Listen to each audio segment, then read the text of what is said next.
안녕하세요. 이번 영상에서는 출제자의 의도란 무엇일까에 관하여 다루어 보고자 합니다. 수험생분들은 아마 출제자의 의도라는 말에 대해서 굉장히 많이 들어보셨을 텐데요. 저한테는 이 말이 늘 너무너무 어려웠어요.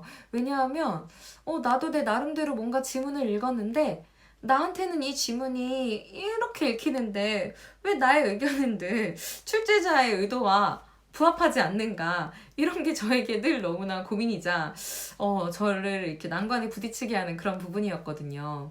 그런데 사실 출제자의 의도가 왜 중요하고 이걸 어떻게 파악해야 되는지 등에 대해서 좀 이해하고 나니까 출제자의 의도라는 게 분명히 있고 그걸 파악하는 게 의미가 있고, 그것을 이해하는 것을 통해서 어떻게 나는 정답을 잘 골라낼 수 있는가. 그러니까 내 맘대로 막 읽었을 때는 뭐 이것도 맞는 거 같고 저것도 맞는 거 같고 다 매력적인 이런 답들이 너무나도 많았는데, 출제자의 의도를 파악하고 나니까 그런 매력적인 정답이 아니라 그러니까 얘가 하고 싶은 말이 이거네? 이런 식으로 정답이 딱 하나가 떨어지는 게 굉장히 있더란 말이에요. 그래서 출제자의 의도가 무엇인지를 파악하는 게 중요하구나라는 것을 뒤늦게야 저는 깨달았고요. 그러니까 여러분이 만약에 수험 기간을 지금 아직 초반에 있으신 분들이라면 지금부터 이거를 파악해서 공부하는 게 너무너무 중요할 테지만,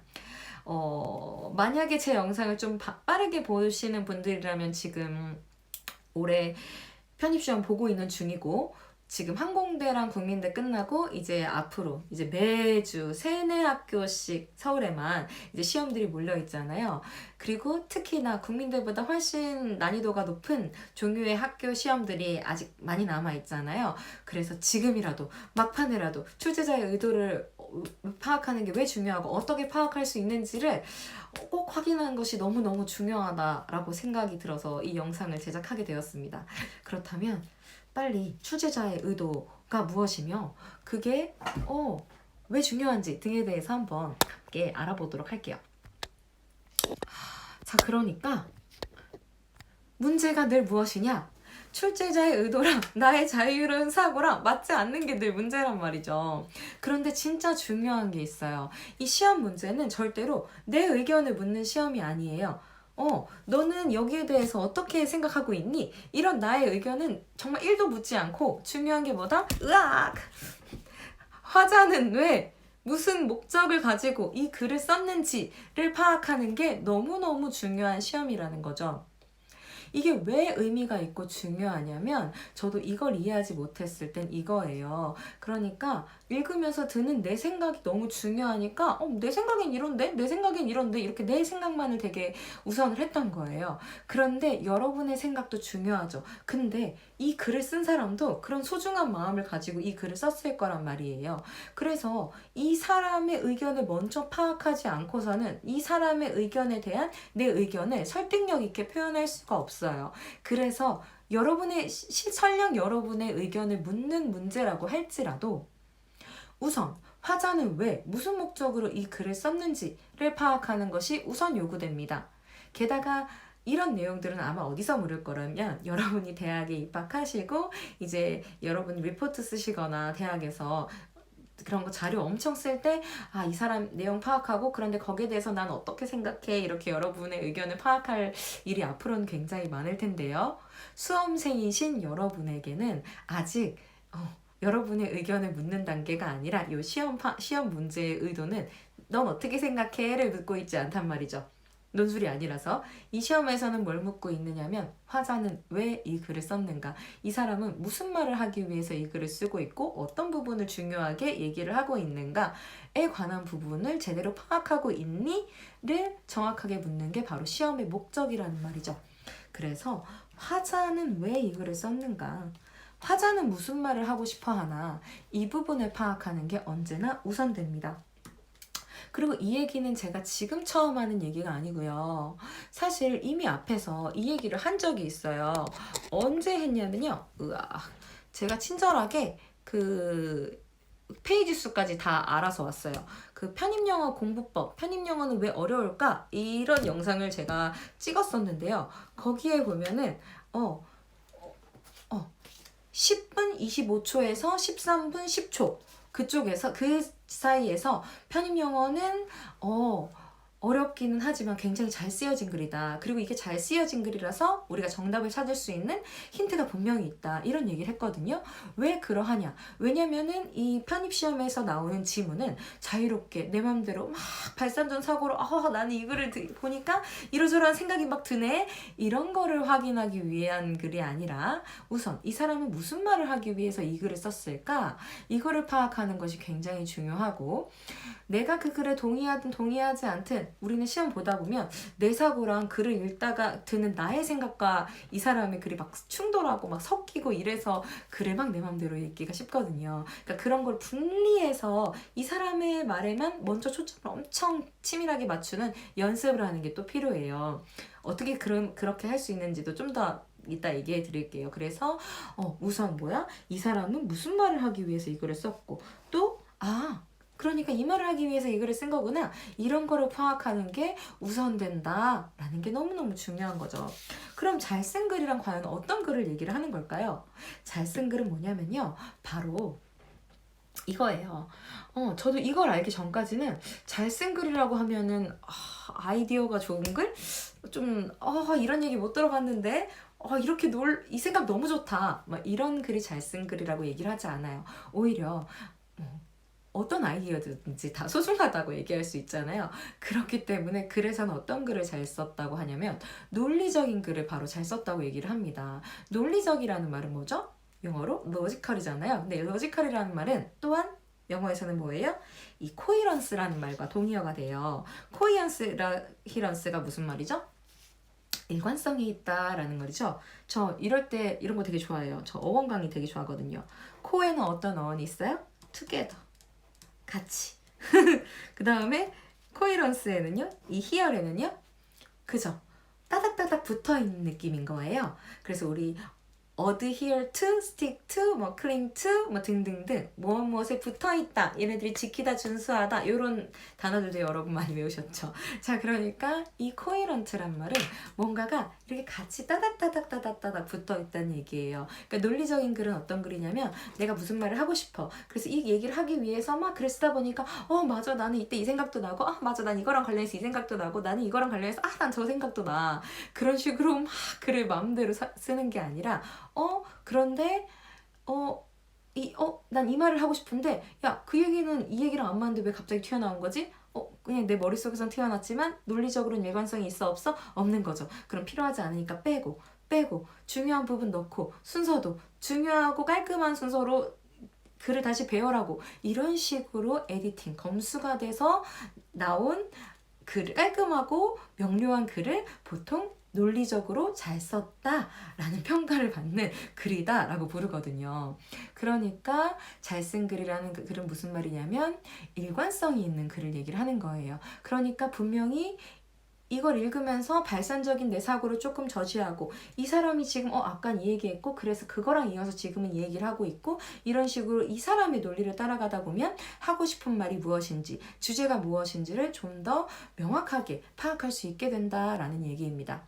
물론 예외는 있어요. 어떤 거냐면 에세이나 철학적인 글에서는 조금 찾기가 어려울 수 있어요. 왜냐하면 이건 이제 에세이나 철학적인 글의 특징을 좀 더 아시면은 여러분 이해하기가 쉬울 거예요.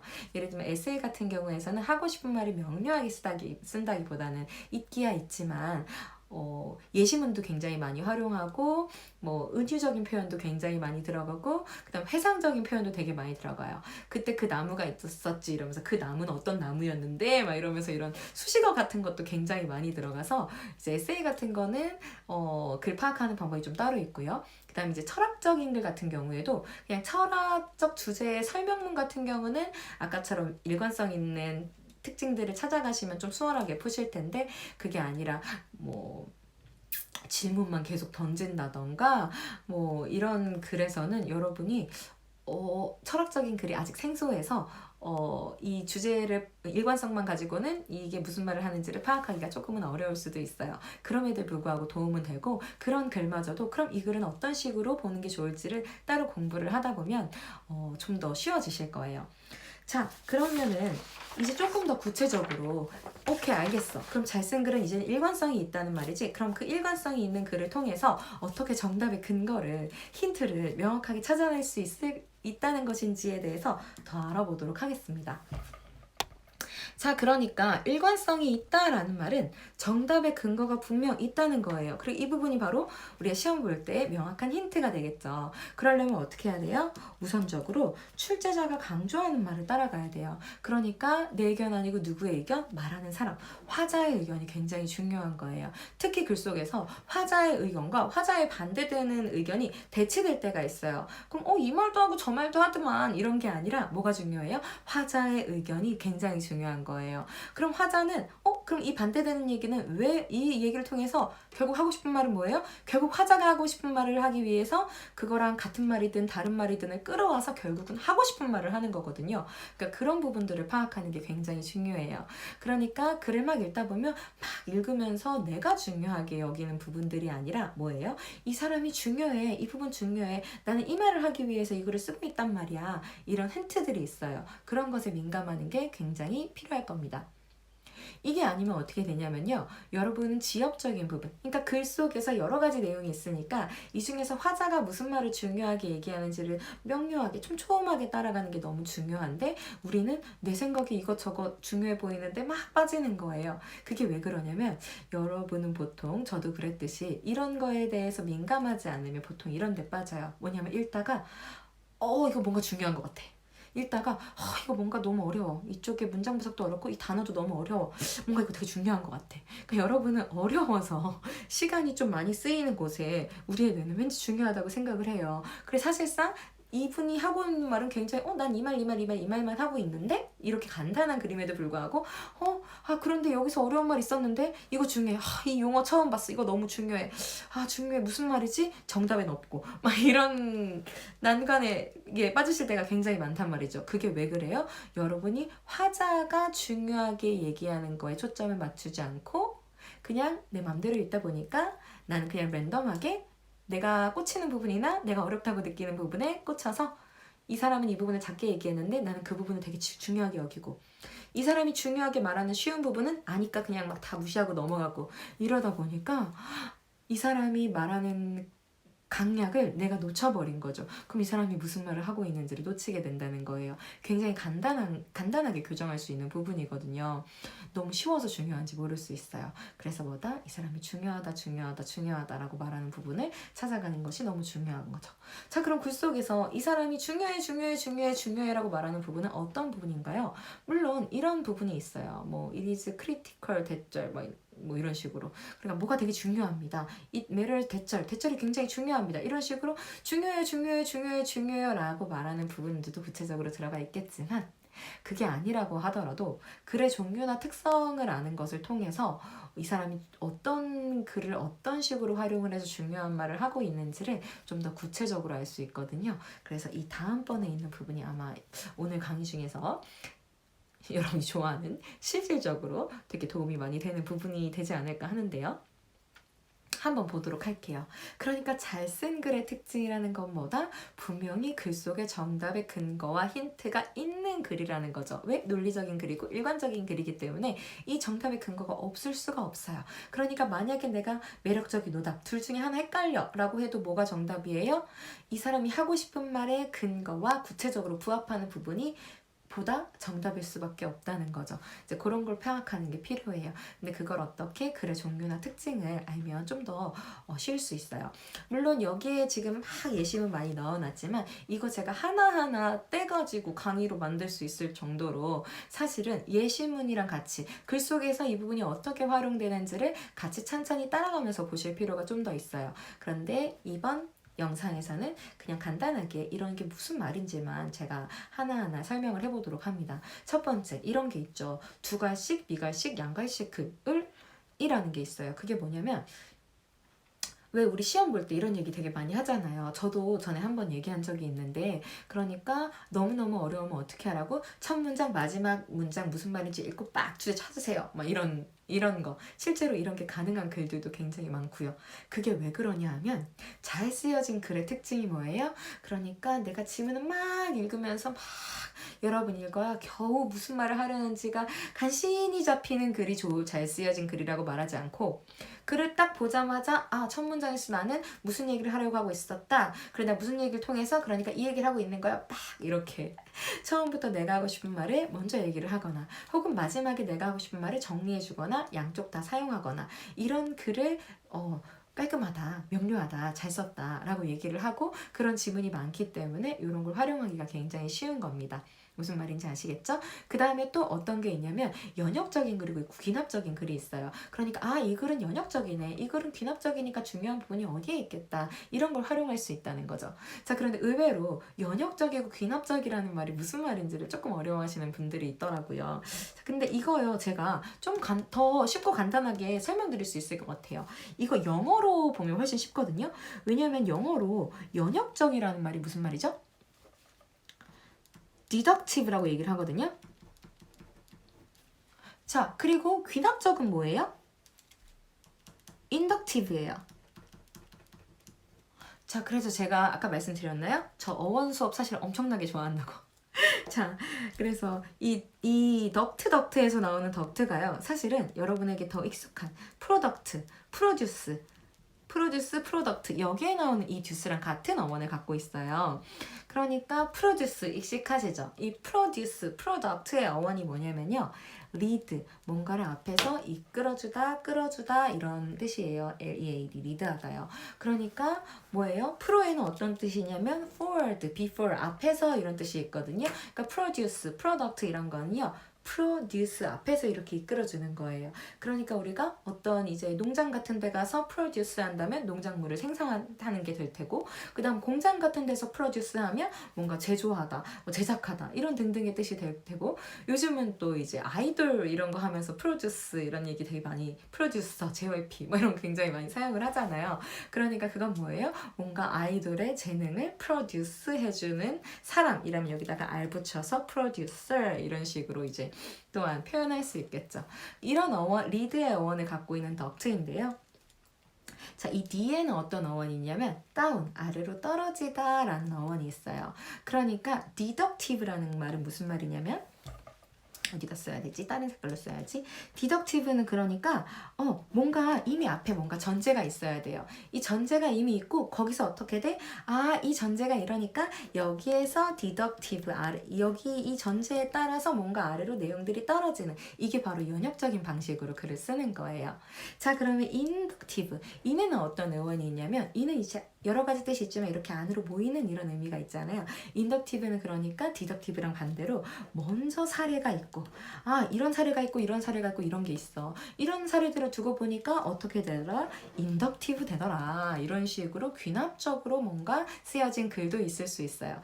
그래서 이런 식으로 연역적이고 귀납적이라는 말이 무슨 말인지를 여러분이 조금 더 아시면 어떤 식으로 이 글이 쓰여져 있구나를 아시면 중요한 부분이 어느 부분에 있고 내용일지도 어떤 부분에서 주로 많이 묻고 있는지 이런 것들을 여러분이 좀 더 아실 수 있을 거예요. 자, 그 다음에 또 글의 종류가 있어요. 어떤 게 있냐면 대조적인 글이 있어요. 그러니까 예컨대 A vs B 뭐 이런 식으로 두 개를 대조하고 이런 글들이 있단 말이죠. 그리고 이 대조를 할 때도 중요한 게 대조하다는 말은 완전 상이하다는 말이 아니에요. 어떤 부분은 되게 동일한데 그런데 어떤 부분들이 대조되느냐 어떤 부분들이 차이가 있느냐 이런 부분들을 구체적으로 보시는 게 굉장히 중요해요. 그래서 얘는 A는 이런 얘기를 하고 있고 B는 이런 얘기를 하고 있고 그러니까 A에 관한 특성들은 이러이러한 특성들이 있다라고 얘기하고 있고 이 반대말로는 B에 관한 특성은 그러니까 이거랑 반대되는 이런 부분들이 B의 특성이야. 이런 식으로 대조해서 쓰고 있는 글들이 굉장히 많고요. 그다음 설명적인 글들이 있을 수 있겠죠. 설명적인 글 같은 경우는 좀 여러 가지로 설명을 할 수 있겠지만 매핑이 또한 되게 중요해요. 그러니까 이거를 이렇게 갈래를 나눠서 설명을 하고 있고 이 안에서 얘는 또 어떻게 갈래를 나눠서 얘는 얘에 대한 설명 설명, 얘는 얘에 대한 설명, 얘는 또 어떤 거에 대한 설명을 하고 있는 것인지 이런 식으로 이제 누가 누구에 관한 얘기인지를 잘 이렇게 매핑하는 것이 중요하고요. 그 다음에 또 이런 글들이 있어요. 뭐냐면 질문만 던지는 글들이 있어요. 특히 철학적인 종류의 글이 좀 이런 종류의 글인데요. 왜냐하면 철학에선 사실 어떤 질문을 어떻게 던지는지 자체가 굉장히 중요할 때가 있단 말이에요. 그래서 이런 글들은 좀 어려울 수는 있겠지만 어쨌든 그런 종류의 글들도 있구나 이런 식으로 알아두시는 게 좀 필요할 것 같고요. 그 다음에 이런 글이 있죠. 연구 결과에 대한 글이에요. 그러니까 보통 이런 글은 어떻게 쓰여졌냐면 연구의 목적이 뭐고 난 이걸 알고 싶었어. 그래서 연구 방법이 나와요. 그래서 연구 대상 누구누구를 대상으로 해서 나는 이러이러한 방법으로 연구를 했어. 그리고 좀 빠르게 뭐가 나오죠? 연구 결과가 나와요. 그랬더니 내가 발견한 것은 이러이러한 것들이야. 연구 결과 나오고 그리고 이 결과가 어떤 의미가 있어? 이런 의미가 있어. 이 경과를 통해서 나는 어떤 것들을 알게 되었어. 이런 식으로 쓰여져 있는 글들이 굉장히 많고요. 그 다음 사설, 논평 이런 글들이 있어요. 이런 게 보통 이제 타임스나 이코노믹스 이런 데서 끌어온 건 보통 이런 종류의 글이겠죠. 그리고 이제 에세이 같은 글이 있다는 거예요. 아까도 얘기했지만 에세이는 또 좀 더 이제 글 쓰는 방식이 이렇게 하고 싶은 말이 명료한 글들에 비해서는 왜냐면 비유도 많이 들어가고 이러니까 뭐가 비유고 뭐가 과거고 뭐가 지금이고 이런 거 구분하기가 조금 어려워서 어려워하시는 분들이 있을 수도 있지만 알고 보면 이것도 충분히 대비할 수가 있어요. 그리고 또한 글의 구조 같은 거를 확인하는 것을 통해서도 공부를 할 수 있는데요. 예컨대 양보 강조절이라는 게 있어요. 양보 강조절이라는 건 무슨 말이지만 걔는 되게 착하긴 한데 좀 속을 잘 모르겠어. 이런 얘기를 한다고 해보죠. 자, 나는 얘가 착하다는 얘기를 하고 싶나요? 속을 알 수 없다는 얘기를 하고 싶나요? 속을 알 수 없다는 얘기를 하고 싶은 거죠.